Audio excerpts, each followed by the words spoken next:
The word for today, he saw clearly in a vision. Acts 10, verse 3. When God wants to change the status quo, he often starts by giving someone a vision. That's what broke a centuries-old racial barrier and allowed the Gentiles to hear the gospel preached for the first time. Did you know you can be a Christian and be prejudiced?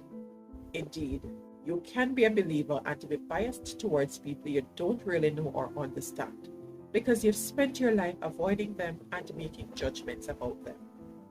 Jesus told his disciples, "This gospel of the kingdom will be preached in all the world as a witness to all the nations, and then the end will come."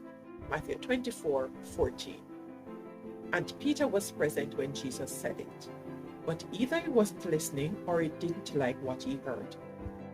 Back then, the divide between Jews and Gentiles was full of mistrust and suspicion. The Jews considered Gentiles as unclean.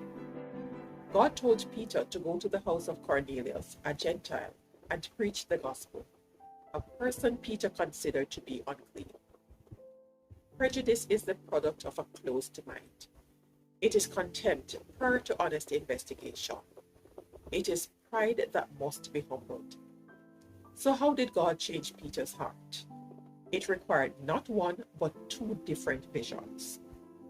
God gave Cornelius a vision in which he told him to invite a Jewish preacher named Peter into his house to preach the gospel. And at the same time, he gave Peter a vision in which he told him, "If I accept someone, don't you dare reject them." The truth is, when God wants to change things, he starts the process by giving someone a vision. And that someone could be you.